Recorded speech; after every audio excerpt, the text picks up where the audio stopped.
Welcome to another edition of Ask the Experts. My name is Maree Cameron. I'm a host on the Triple M network and also an ambassador with Endometriosis Australia. For Endometriosis Awareness Month, things are a little bit different this year, but you can still jump on board and wear some yellow, sign up for March into Yellow, host a high tea. You can check out more information and even donate at endometriosisaustralia.org. But what we've decided to do this year is bring the experts to you in the comfort of your own home or wherever you are watching this right now. And with this particular edition, I think it's one that means a lot to our endo community because it's all about assistance with fertility and IVF.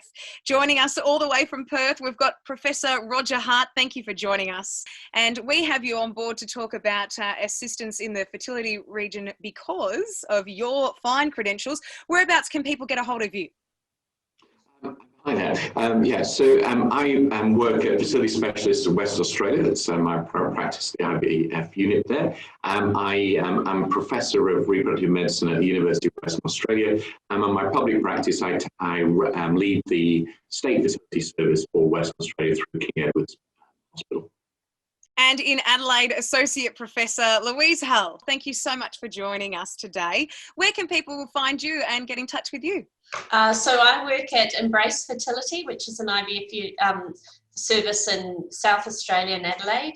But I also work at Women's and Children's, and also I lead the endometriosis group at the University of Adelaide.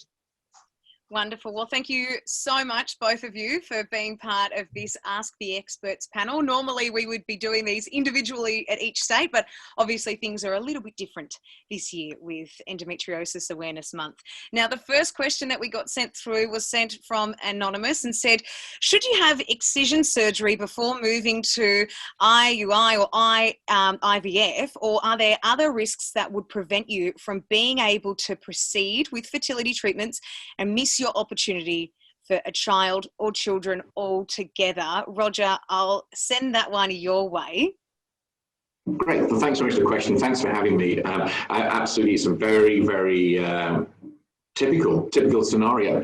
Absolutely, and so basically, I think well, the message is, unfortunately, endometriosis is incredibly common.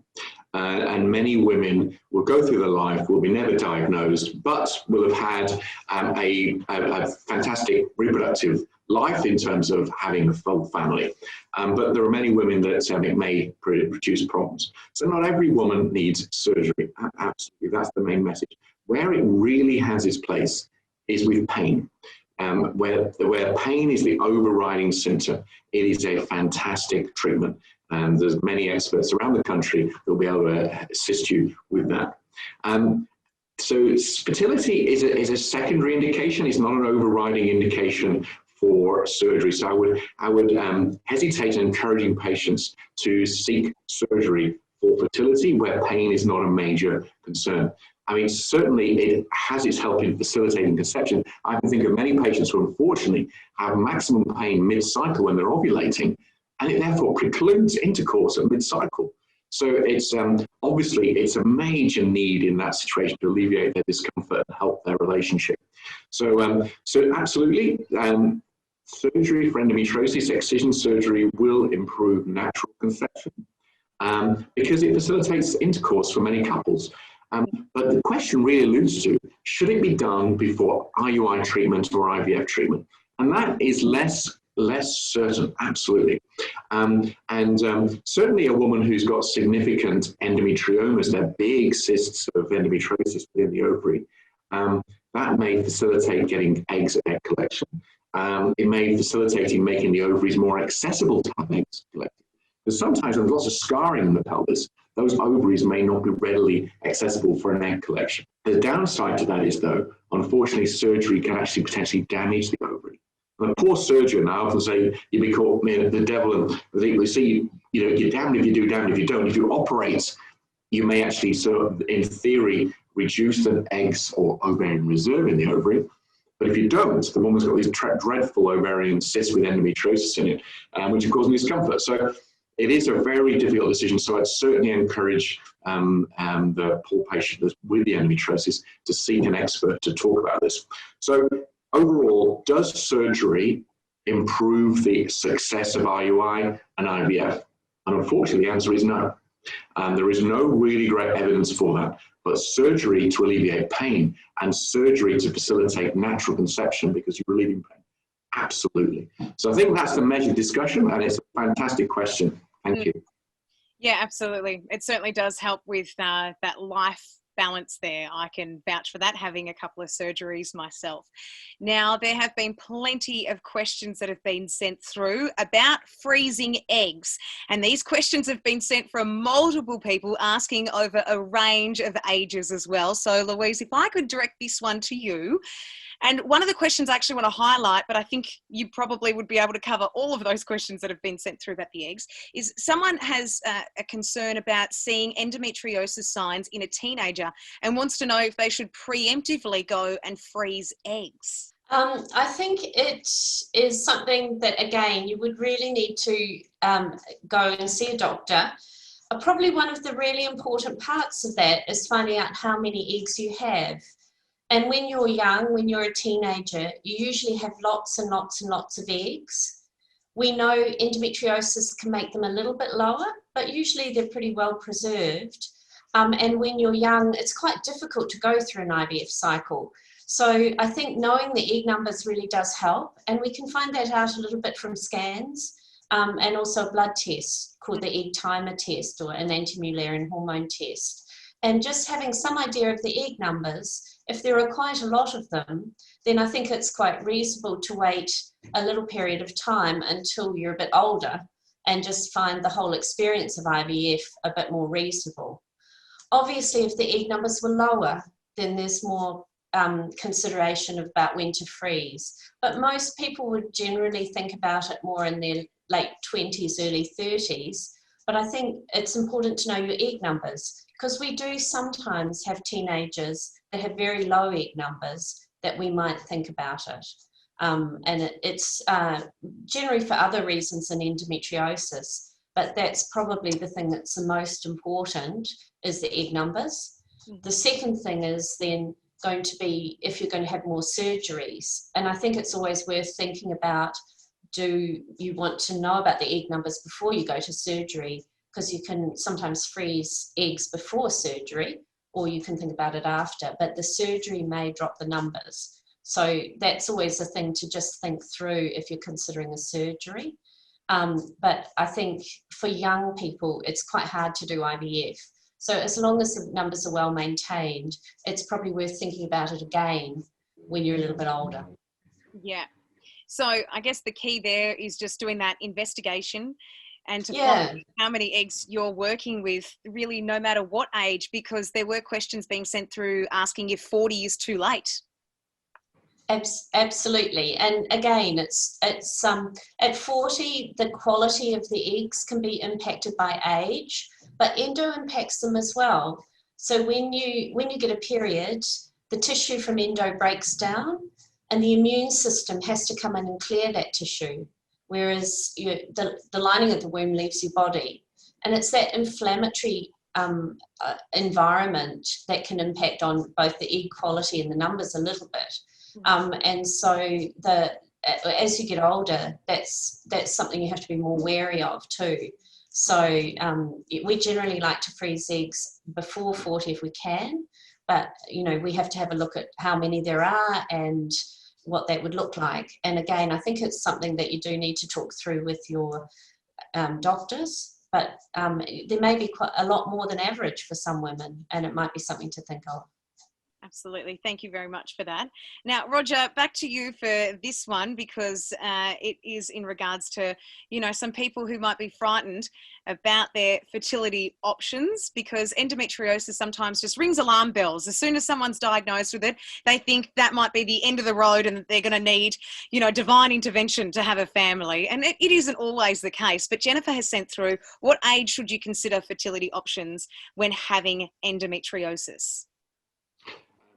Great question. I suppose it sort of segues a little bit with what Louisa said. One thing that's important is probably before you do the blood test and the scan is come off the pill, because many women will be on the pill before doing that. And it can more of a scary result if it's done on the concept of pills. So I know obviously many women are on the pill because they're periods are so dreadful.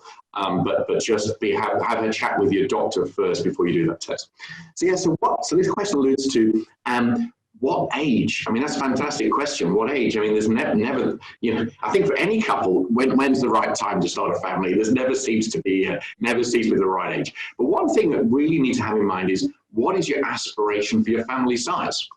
You know, some people, I don't make a general statement, perhaps in a rural environment, they need help on the farm and want a bigger family.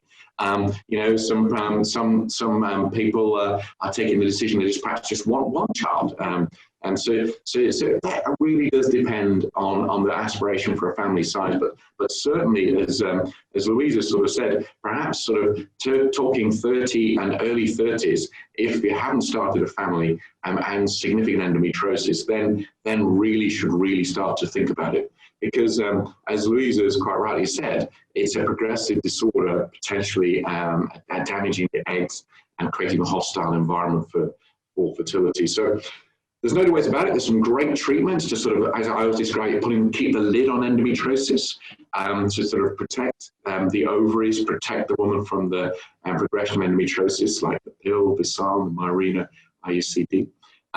But certainly, we would generally encourage a couple, if they're in a stable situation where they think we would like children in the future, to think about it sooner than later, because the woman's journey may be more tricky than her peer who hasn't got endometriosis, because of the perhaps greater need to access fertility treatment, the scarring that Louise has alluded to, and potentially can damage fallopian tube function, so the ability to pick an egg up in a natural the natural fertilization process and conception process may be impaired. So the woman is more likely to ultimately need fertility treatment. So we generally suggest that if a woman has a history of endometriosis, after about 6 months, they should potentially see their GP to seek an onward referral to an expert, rather than just to keep on trying and trying, because, as Louise has said, each month that goes by, there may be a progression of her disease.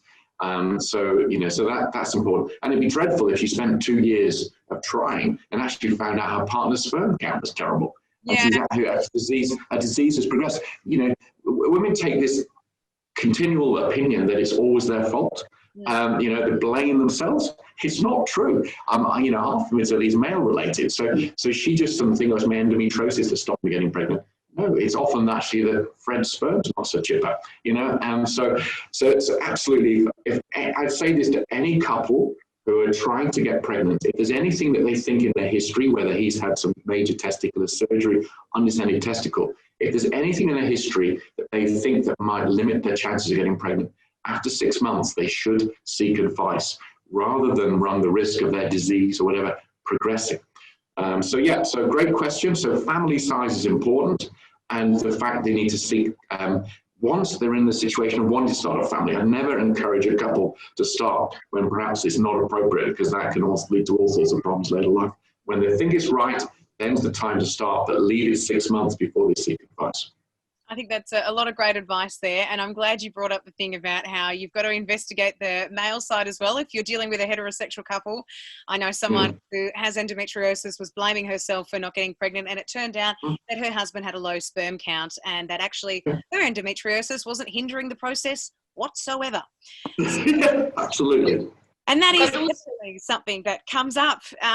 As I mentioned before, endo just screams alarm bells when it comes to fertility. It's not always the way when it comes to heterosexual couples. Someone's actually asked, do we have any statistics or probability if you're trying to conceive naturally and you have endometriosis? Do we have stats on that? It's very tricky, because usually for every single couple, and we find that with calculators and all kinds of things, there are usually multiple factors. So it's really very individualized for couples. And a lot of it's based on age, as well as egg numbers, as well as the presence of endo. And the great thing is that you really only need one great egg. So many people with endo will have a natural conception. And many people who freeze eggs will actually go on to conceive naturally.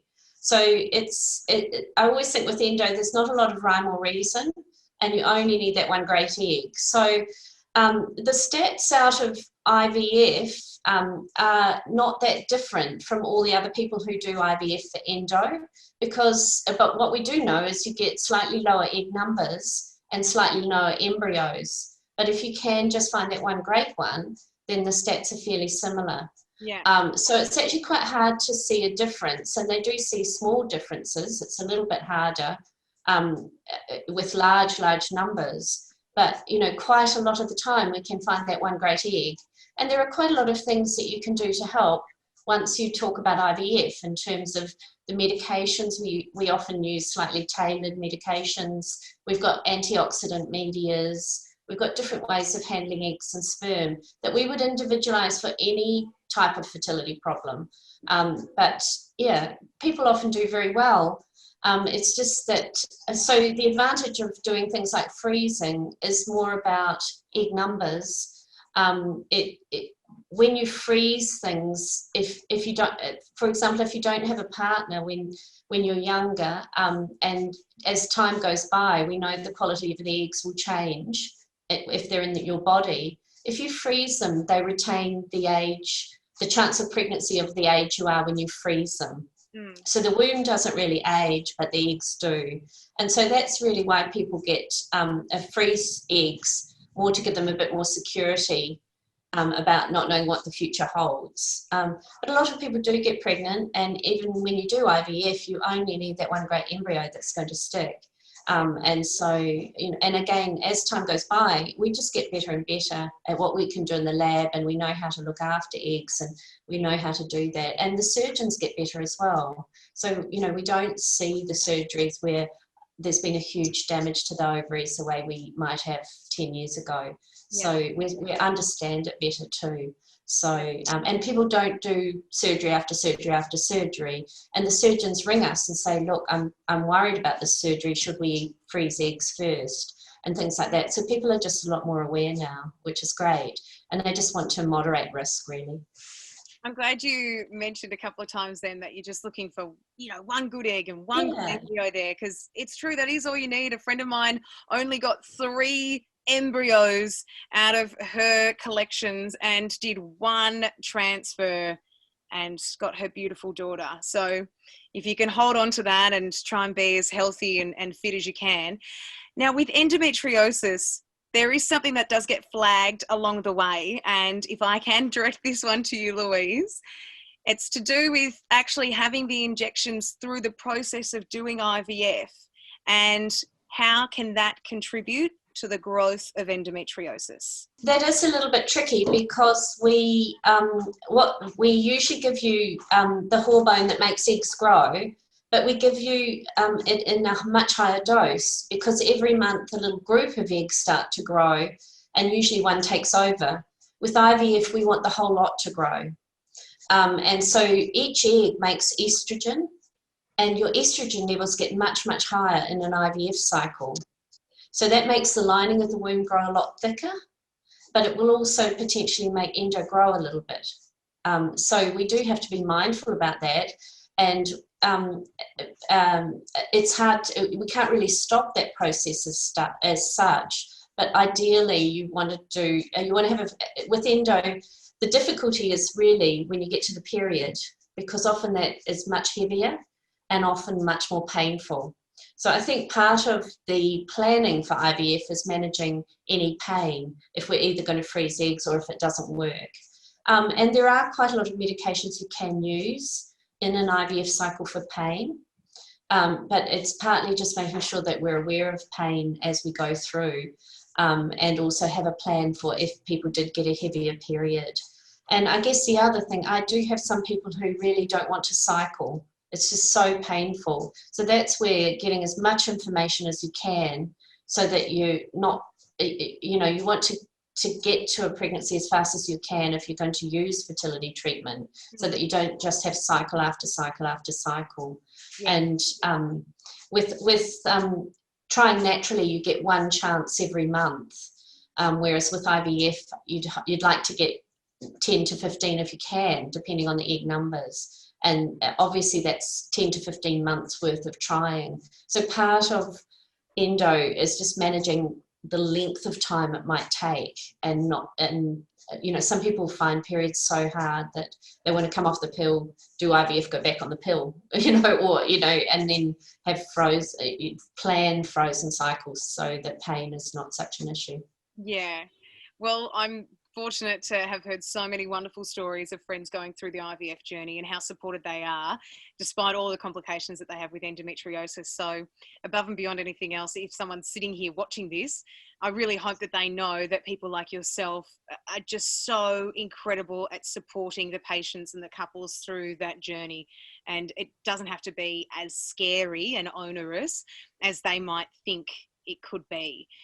Another question that's been shot out a couple of times, it's just basically, where do I start if I think I've got some problems? Roger, you mentioned it's around that 6-month mark. You think if you're trying naturally and it's not working out for you, you would say then that's when you start reaching out and start those steps. What do those steps look like for someone about to take that path? Sure, great. Absolutely. So it's with any couple, it's not specifically related to endometriosis. So if you've got friends that are struggling not with an endometriosis problem, so it's basically any couple that have maybe something that's happened in their past that may impact on their fertility. We suggest they see their general practitioner after 6 months. Otherwise, a young couple who've got no problem, we generally say for a year. But any woman of 35 should really, who's been trying for more than 6 months, no matter what her previous history, should attend a general practitioner with a partner to seek assistance. And basically, then there will probably, the GP will do some basic tests and hopefully offer some reassurance and support before referring on to a specialist. And so the specialist will take a good history. And as Louise has alluded to, one of the major things for a woman with endometriosis is the ultrasound scan. So this is a scan performed by an expert scanning department. And so you know, your fertility specialist will be able to arrange that rather than a general scan, because what we're alluding to is the fact we need to know the antral follicles, that's the ovarian reserve. We need to look for any signs of bad endo. For instance, while we're sort of chatting about the weather, what the scanner is actually doing is gently pushing on the ovary to seeing if there's any of the patient sort of twitching, sort of a discomfort, whether there's any signs of tethering of any tissue, whether there's any signs of any endometriosis within the ovary, or the supports around the ovary, that's called the uterosacral ligaments. So a very good scanner is actually providing a huge amount of information. Huge amount of information to the fertility doctor. So that's the sort of first thing. Obviously, the partner will be checked out in terms of his sperm count, and a detailed history is taken. But so it's absolutely, you do not treat as an individual. It's a couple you're treating, because it's very, very important that a holistic approach is offered when offering fertility treatment, because it is stressful. And particularly a woman's journey with endometriosis, as I alluded to earlier on, she'll be often feeling very down on herself. It's her fault, it's nobody's fault. She may have this sort of negative reinforcement through many years that fertility is always going to be a problem. She might have had extreme difficulty having intercourse mid-cycle, or avoidance of intercourse. Intercourse has been painful, and that creates a sort of a psychological reinforcement. But actually, the whole act of intercourse can be very confronting for someone with endometriosis. So, seeking an expert but a compassionate fertility doctor will help them. And I would completely echo Louise's sentiments. The vast majority of women will have a successful journey. You know, they may have a few speed bumps in the road, a few little hurdles to cross, but the message is the vast majority of couples will seek their aim of having a family. Yeah, I think that's so wonderful to drill home, because you're right. You can absolutely get stuck in a rut. And quite often when I'm going around, and I'm so blessed to be asked to be part of certain panels along the way, because of my work that I do with Endometriosis Australia and getting to advocate for those who are struggling with endometriosis, the one thing I try and hammer home is you are enough. Your body is amazing. It is different, not battled, bruised, or wrong, or any other negative word. I just don't like seeing endo warriors using those negative words against their body, because our bodies are amazing and we get up every single day and we fight through this, and some people fight harder than others. But I just think it's so important to know that you are enough and that there are wonderful people like you both and so many more in Australia and around the world trying to help each and every endo warrior. We've got 1 in 9 in Australia. We've got higher rates than anywhere else in the world. So thank you both so much for all that you do in this field, because this is a very touchy subject for a lot of endo warriors and they get very concerned. And I'm so pleased with our Ask the Experts panel today, because I think you've really drilled home the hope that is still there despite a diagnosis. So thank you both. Thank you very much for having us, Sarah. Professor Roger Hart and Associate Professor Louise Hull. If you want any more information, you can head to endometriosisaustralia.org. My name is Maree Cameron, and it has been an absolute pleasure to host today's Ask the Experts.